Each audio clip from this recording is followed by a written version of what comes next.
I wanted to work towards assistive technology because that's where my heart was leading me and that's where I see the future. Right now, we're in this phase of agentic AI, but I feel like the next big thing in AI is going to be wearable devices and computer vision.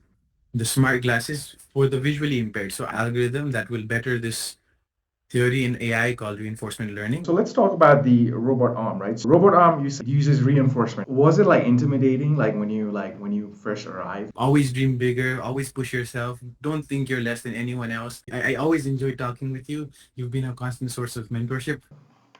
Okay. Um, Hello, everybody. This is Dr. Thapa. I'm a university professor in US. I mentor and help students who want to study in the United States. Today, I am speaking with Suryodaya, who is currently doing an internship at Harvard, and he's working on two groundbreaking AI projects. And he'll share how he got there and what is it like to work at Harvard. And also, currently, he is enrolled in a master's program at University of Maryland, College Park. I met him about a year ago in Kathmandu. So, hello, Surya. Thank you so much for meeting me and chatting and agreeing to share your experience. Thank you, Dr. Thapa. Thank you for your time. It's always a pleasure talking to you. So we'll get started. Can you tell our viewers, because like right now you're doing a master's in US, but can you tell me about your bachelor's degree and what did you do and where did you get your bachelor's degree? So I graduated from Delhi Technological University, which is formerly known as Delhi College of Engineering. It's a renowned university for engineering in India. It competes with the IITs and the NITs. My concentration was software engineering. I graduated in 2023, and DTU is known for its entrepreneurship and its core education towards core faculties like mechanicals, software engineering, and other concentrations. And so currently you are at UMD, University of Maryland, College Park. Can you tell us about like what are you studying there? So I'm a master's student in Master of Science in Data Science at UMD. UMD is renowned for its data science course and its computational faculty as a whole. It has top-notch research going on, and the university is known as a well-rounded research university. And you just finished your 1 year at UMD, right? So you still have a little bit more to go. Yeah, nice. Now, let's talk about, before you talk about your internship and what you're doing, let's just talk about how you, tell us about your journey of like landing internship at Harvard. So as a software engineer from DTU, um, my this concept of or this feeling of AI is going to be the next big thing was ingrained in me. It started off with a conversation I had with a friend, actually a 12-hour long conversation I had with my friend that inspired me to focus towards AI. And I am someone who works in first principle basis. So the first immediate thought to me was, what do I do next? So what is the first step into AI? And I felt like, okay, the question is simple. It's data. So all AI works on the basis of data. So I was like, let me master this art of honing the data. And hence I wanted to pursue data science. I was accepted into NYU as well because I do have an entrepreneurial spirit as well. Uh, but I decided to go with UMD for mastering this art of data, which eventually led me to this opportunity I found online. Since in UMD, I think in most US courses, they allow they have summer courses during the summer break, which allows them to finish or graduate early. And so I opted for that, which UMD was offering two courses, which was deep learning and reinforcement learning. And I wanted to work towards assistive technology because that's where my heart was leading me, and that's where I see the future of AI going towards, which is physical artificial intelligence. Right now we're in this phase of agentic AI, but I feel like the next big thing in AI is gonna be towards uh, physical AI. And so I wanted to work on wearable devices and computer vision. So I got this opportunity at Harvard to complete my third semester for my master's program at Harvard, where I'm taking wearable devices and computer vision. And so this need of constantly pushing in me kind of made me fall in this rabbit hole, I feel, where I was trying to see what more can I do, how can I push myself even further.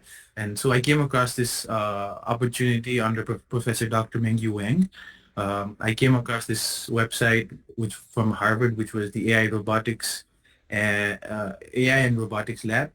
And so I started cold emailing the professor, and luckily, I would say luckily, the professor replied to me, and we had this interview session, and he got me on board with the project, and ever since it's been an experience. Wonderful. So you just reached out to the professor, and like next thing was, so he interviewed you over, like, was it like a virtual call like this? Yes, so the professor was very hesitant initially, but I was very pushy, if I may say. I was constantly pinging him. I was following up with him, and eventually he did give me a time. He fixed this schedule for 2 p.m. In the afternoon, and after a deep conversation about what I want to do, how I want to impact the society with AI, I think kind of persuaded him to give me this job. So I'm really grateful Grateful for for that. that. Oh, that's wonderful. So, so those of you who are listening, so yeah, persistence pays off, so as you can see here, right? So now let's talk about the two projects that you are currently working on, Harvard. So, so yeah, if you could like share more about what you're working on. I'd love to do that. So since I've already talked about how I'm so passionate about wearable technologies and this role that AI can play in that. I got this really good opportunity at the AI and Robotics Ophthalmology Lab, which is under Harvard and Mass General Brigham, um, where I'm working on Meta's project, Meta as in Facebook. Uh, they've developed this smart glasses. Now it's not the same smart glass as the one we see, which is sold commercially. It's more towards the research part of it.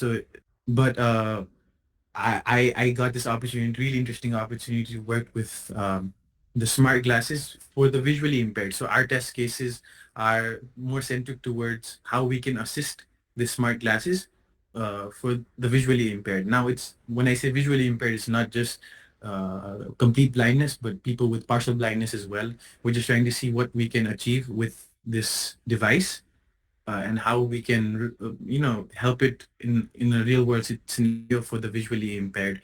And it's been quite an interesting learning curve for me, I feel.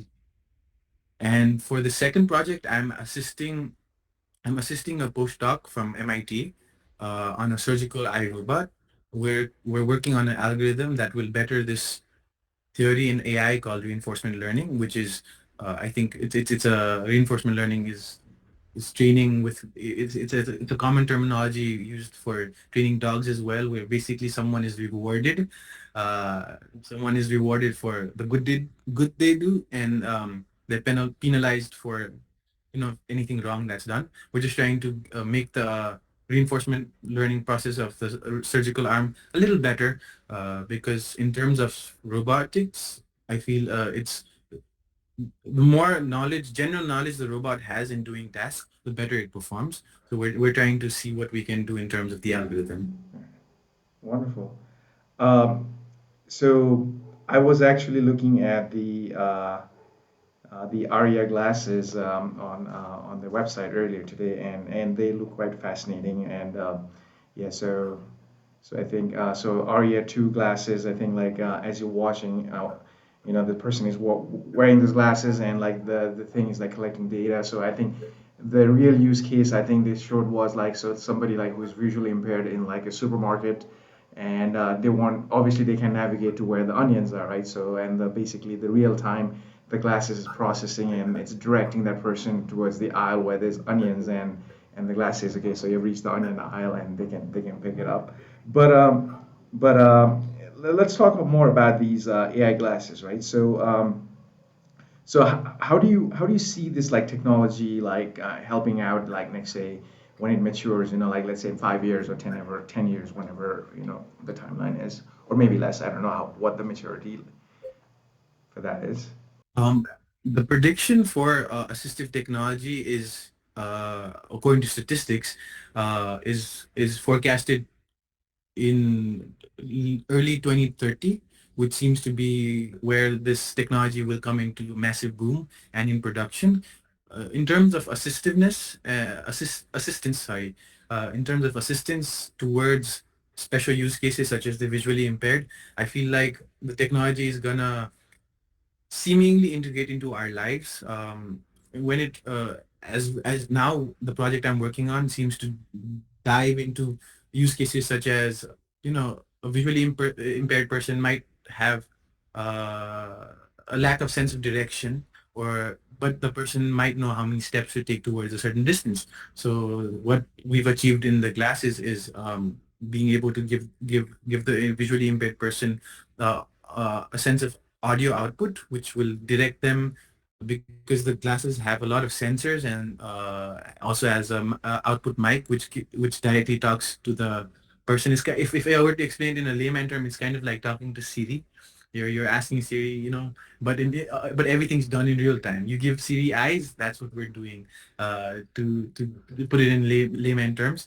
But these definitely have other use cases in other part of the world. I think Google has been working on it. Google was, I think, the first company that tried to dive into this smart glasses era, but they kind of had issues with data privacy. Uh, but Meta has now revolutionized. I think Meta's also been working on it late 2010s, but officially launched these things, uh, I think, in the start of 2020. So the glasses that we're working on is the Project Aria Gen 1 glasses. It has sensors which capture multiple inputs, which can better assist for the AI. There's this technology called VLMs, which is vision language models, which input a lot of these other information, or like I said, data, uh, and helps the AI understand the scenario better, and then reconstruct and adjust its output as per what the person in need might require. So it's been quite interesting to dive into such technologies, and I see it growing eventually in the market. So let's talk about the robot arm, right? So robot arm, you said, is like it uses reinforcement learning, right? So RI, and it was quite fascinating. I was like reading about like because I'm like a novice, as when it comes to AI, so very very limited knowledge, so don't know much about it. But like let's talk about the robot arm, the impact it would have on like future surgeries or like patient care. I think in the current stance of where AI stands in terms of healthcare, I think for now AI is seen as more of a diagnostic tool. It's more towards a tool that helps the doctor uh, have a second opinion, I feel like. But as we talk about the coming future, since we're talking about physical AI and its presence, it does seem to be more precise. But there's still, I think, human in the loop will be still an important um, jargon, or like an important presence of human. The presence of human might be more important even when the robot has been able to outperform the human surgeon in terms of surgical advancement. Uh, but saying that, I do feel like it is growing, and I guess we're working on the technology and the algorithm to better that. There's a lot of companies that are working on the surgical arm we're working on is from Unity, which is a Chinese company for robotics. But there's other companies like Boston Dynamics. I even got to work with I even got to play with the dog. If you've seen the dog, yeah. So it's been interesting to see how humanoid robots and robotics and all these physical technologies are now coming to play. What we once saw in, Back to the Future, or like these classic films, are now in our day-to-day life. So I feel like it is gonna be there, but we do have to work on how, data safety is, the AI safety is, the safety of AI is developed overall, and how we're going to develop these models, keeping in mind the safety aspect of uh, all of this, I feel. Yeah, and I think I googled the robot arm, the Unitree, right? Arm 6, that's the one.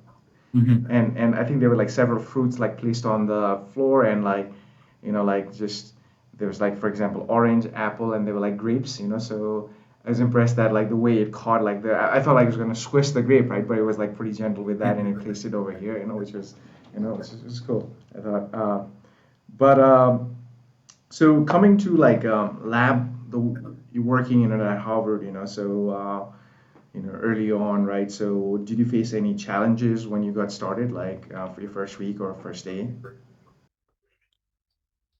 It's definitely been a learning experience, if I were to say. We did come across a lot of challenges initially, especially when it came to the smart glasses. So for the smart glasses, there was already so many research going on in terms of VLMs, in terms of understanding how we can build this towards a visually impaired person. Uh, so initially, when we started, we were kind of testing waters everywhere.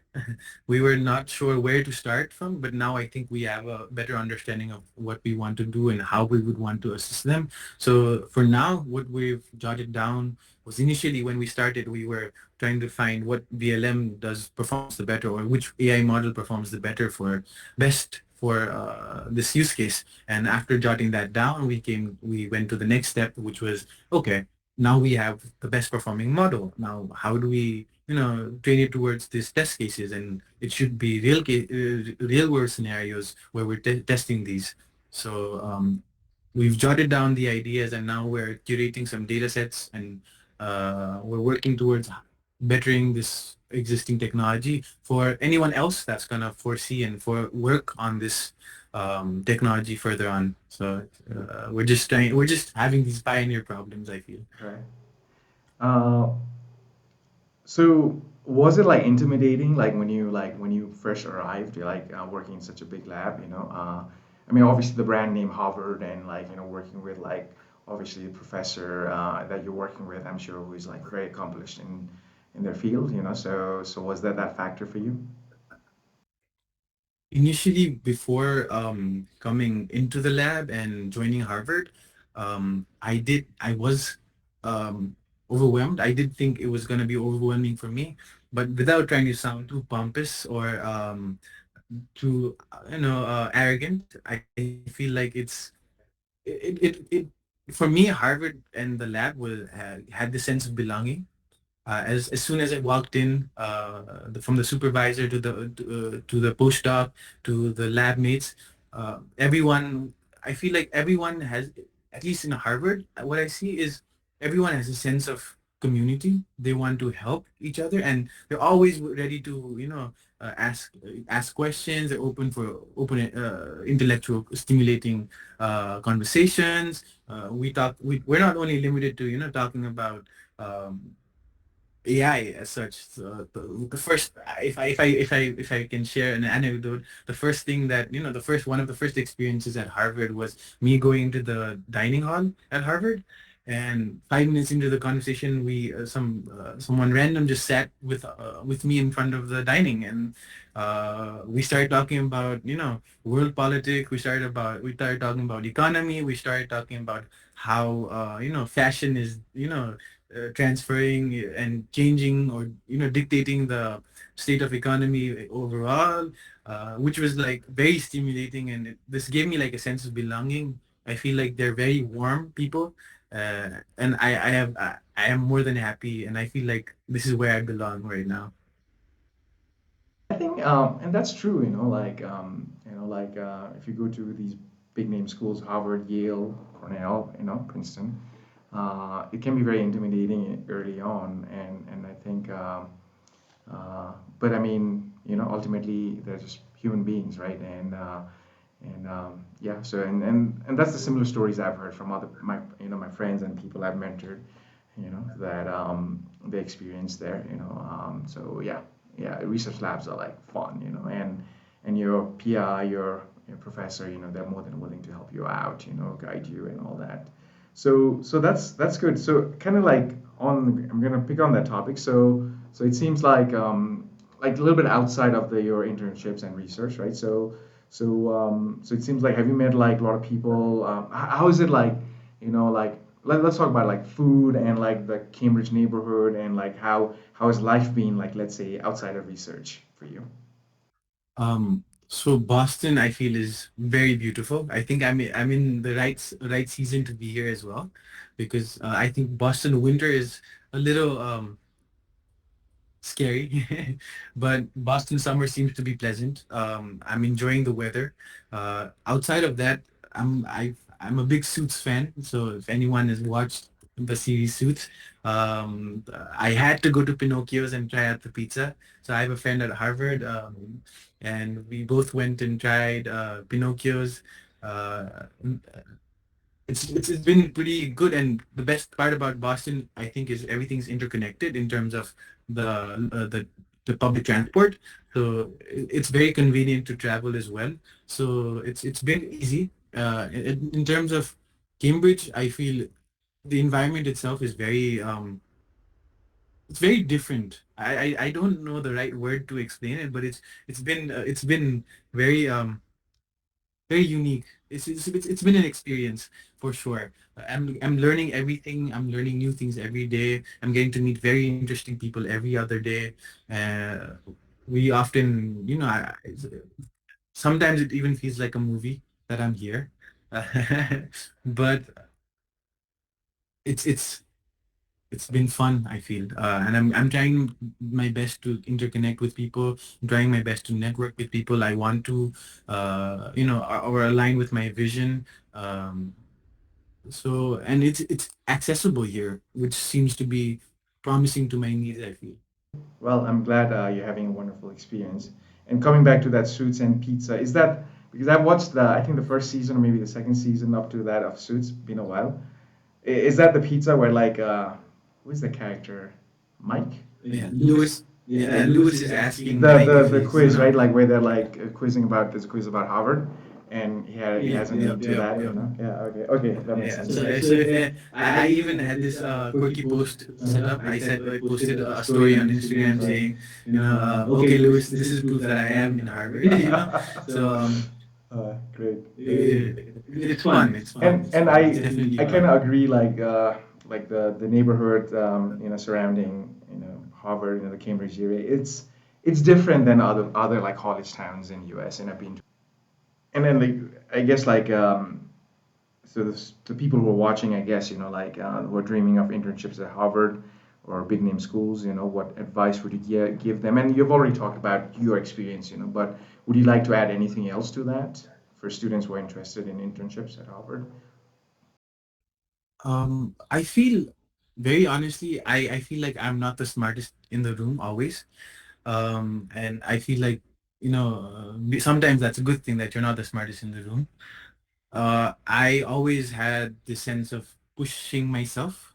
So what if I were to give an advice, even though I am in no position to give anyone advice, um, I feel, though I would kind of leave everyone with an open-ended question. If that would be like, if I were to ask you, how big do you dream? How big would you really dream, so I feel like always dream bigger, always push yourself, don't think you're less than anyone else, and don't compare with anyone else. Just keep pushing yourself and see where you can reach as your goal, because I understand, especially people like us who come from Nepal, we have limited resources, and our initial, dream is to fulfill our needs first, and then we think about luxury. But I feel like if we just remove the material aspect of it and just keep pushing ourselves toward dreaming bigger towards impact or a purpose, it's definitely better. And then you have to align it and what suits you best. You have to be picky, and it's always good to be picky about what you want, because you only have one life, and live it large. Live. I feel like it's live large, not long. That's great. Now, just like and quickly as we're wrapping up, so if you will, like, what are your plans like for the future? So So personally, what I feel is this, and I will only speak for me when I say this is personally I feel like coming here, especially at Harvard, has made me realize that there's so many brilliant people in the United States or in most of the world that are doing similar things that I'm doing. But when I see back home, I feel this sense of this lacking somewhere. So I feel like it's my rooted responsibility to give back. So I do want to go back and give back to the community, eventually disrupt the tech market in Nepal. Sounds very ambitious, but it is what it is. Uh, and yeah, I feel like for now I do want to gain some experience. So I'm still diving into these opportunities and possibilities that I can gain more experience from. But the end goal would definitely be, coming back to Nepal and doing something great. wrapping up, so those of you watching, just let me add that I do help students with like application to like ranked universities, U.S. outside as well. So if you're interested in going to top ranked schools like Yale, Harvard, and other places in U.S. Do reach out to me. I generally like to work with students like 2 years before undergrad, 2 years before you go to U.S. That gives enough time to work on a profile and other things. So do that, or if you have like a 1 year left, that's fine too. But yeah, so thank you so much, Sridhar, for sharing your journey. And it's been a pleasure, knowing you for over a year, and it's always fun to chat with you. And your, like your experience in the U.S. It's every time I speak with you, and I feel like you're like so excited about everything that you're doing, which makes me really happy, and I'm glad like you're having these amazing experiences, so yeah, and I'm glad you dream big, keep dreaming big, and doing big things. I'm excited to see your journey, down the years. So thank you so much. Thank you, Dr. Tava. Thank you for this opportunity, and thank you for giving me your time. I always enjoy talking with you. You've been a constant source of mentorship for me, and I'm more than grateful for you. So thank you. Thank you, Dr. Tava. Thank you so much. It's my pleasure.